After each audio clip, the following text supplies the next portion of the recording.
સાઈ રામ, જય શ્રી કૃષ્ણ, ઓમ નમઃ શિવાય। સ્વાગત છે મારી ચેનલમાં। કરીબુ વેલકમ। કેમ છો બધા? મજામાં?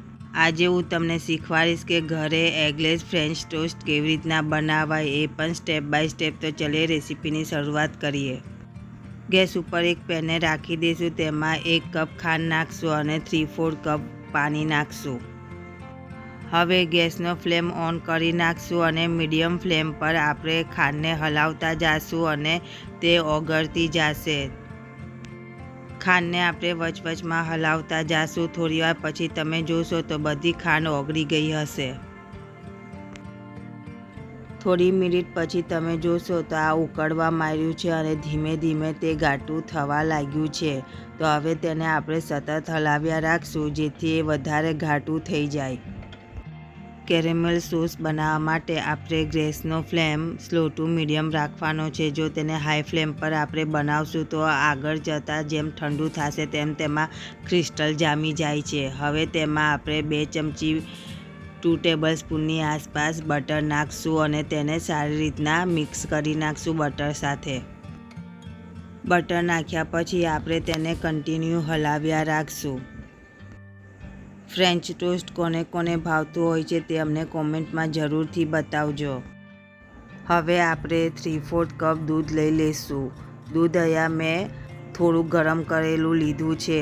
દૂધ હંમેશા થોડું ગરમ કરેલું જ લેવાનું છે। તો હવે તેમાં થોડું થોડું નાખતા જઈશું અને કન્ટિન્યુ હલાવતા જઈશું।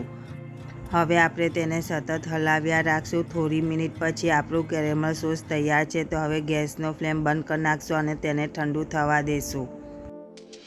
થોડું ઠંડુ થયા પછી તે ઘાટું થઈ જાય છે। તો આપણો આ કેરેમલ સોસ બનીને તૈયાર છે। તો હવે આપણે તેને એક કપમાં કાઢી લઈશું।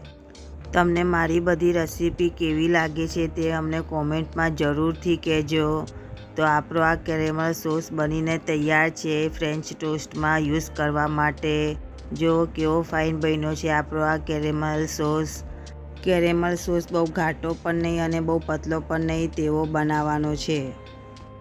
હવે આગળની પ્રોસેસ શરૂ કરશું। હવે આપણે એક નાનકડી પ્લેટ લઈ લઈશું અને તેમાં આપણે 3/4 કપ દૂધ નાખશું અને 1 ચમચી ખાંડ નાખશું અને અડધી ચમચી જેટલું વેનીલા એસેન્સ નાખશું।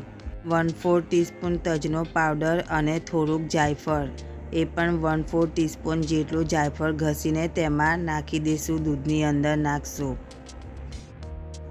અને તેમાં ચપટી મીઠું નાખશું। હવે ચમચી વડે આપણે તેને સારી રીતના હલાવી નાખશું, જેથી તેમાં જે આપણે ખાંડ નાખી છે તે ઓગળી જાય।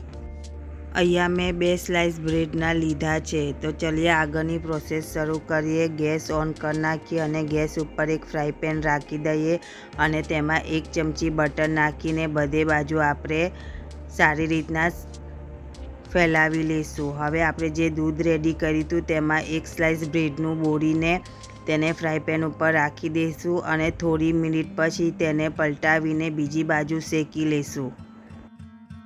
આવી રીતના થોડી મિનિટ પછી આપણે બ્રેડને પલટાવીને બંને બાજુથી આપણે એને શેકી લઈશું।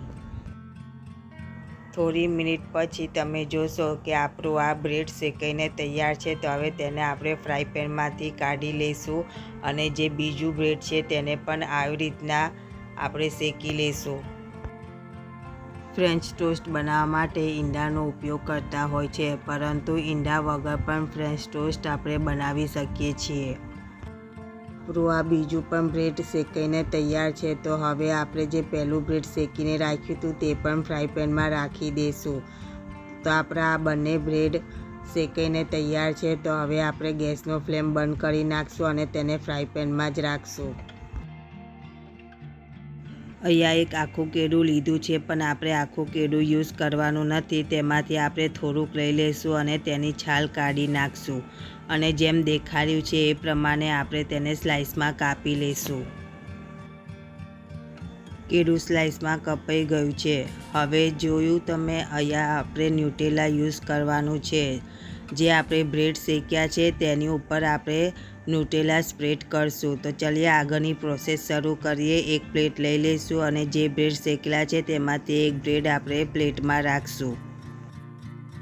હવે બ્રેડની સ્લાઇસ ઉપર આપણે જોઈતા પ્રમાણમાં ન્યુટેલા સ્પ્રેડ કરી નાખશું. ચારે બાજુ આપણે બ્રેડની સ્લાઇસ ઉપર ન્યુટેલા પાથરી લઈશું.